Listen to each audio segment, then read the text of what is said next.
बिहार की 40 लोकसभा सीटों पर एनडीए ने आखिरकार सीट शेयरिंग का फॉर्मूला तय कर लिया है। कई दिनों से चले आ रहे खींचतान के बाद आखिरकार सोमवार को बिहार की 40 सीटों का बंटवारा हो गया। बीजेपी 17 और जेडीयू 16 सीटों पर चुनाव लड़ेंगी।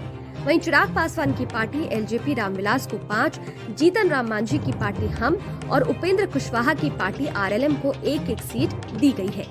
एनडीए ने चिराग पासवान की पार्टी एलजेपी रामविलास को 5 सीटें दी हैं, लेकिन चाचा पशुपति पारस को एनडीए ने आउट कर दिया है।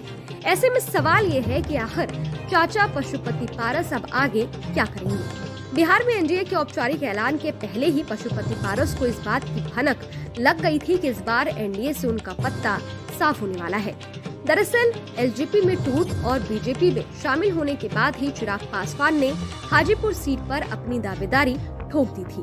वहीं पशुपति पारस भी इसी सीट से एनडीए के मद्देनजर चुनाव लड़ना चाहते थे। पारस यहां से मौजूदा सांसद भी हैं।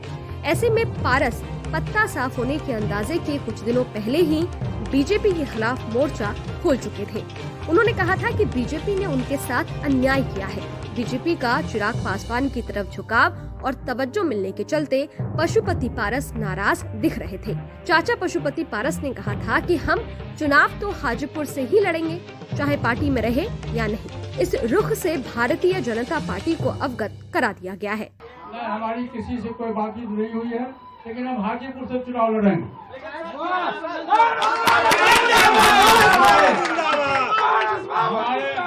हमारे 3 सांसद हैं, अभी यहाँ मौजूद हैं। हम तीनों सांसद जहाँ से हम लोग सांसद रहे हैं वहाँ से हम चुनाव लड़ेंगे। हमारी पार्टी का फैसला। अब आपको हाजीपुर सीट का इतिहास और गणित भी बता देते हैं।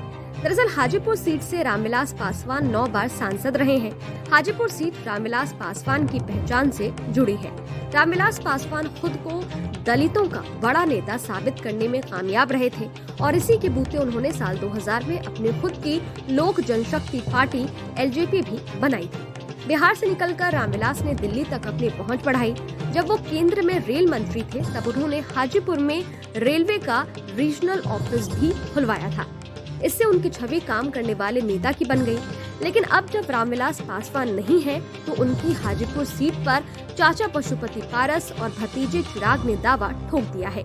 पशुपति पारस यहां से मौजूदा सांसद हैं, जबकि चिराग अभी जमुई सीट से सांसद हैं। रामविलास पासवान की विरासत को आगे बढ़ाने के लिए ही दोनों हाजीपुर सीट से चुनाव लड़ना चाहते हैं। अब चूंकि साफ हो गया है कि पशुपति पारस को एनडीए ने ये सीट नहीं दी है, तो माना जा रहा है कि वो जल्द ही केंद्रीय मंत्री के पद से भी इस्तीफा दे सकते हैं। आपको बता दें कि चिराग पासवान को जन आशीर्वाद यात्रा के दौरान जिस तरह का समर्थन मिला था, उससे समझा जाता है कि एलजेपी का कोर वोटर अब भी उनके साथ ही है। बिहार की जातिगत जनगणना के मुताबिक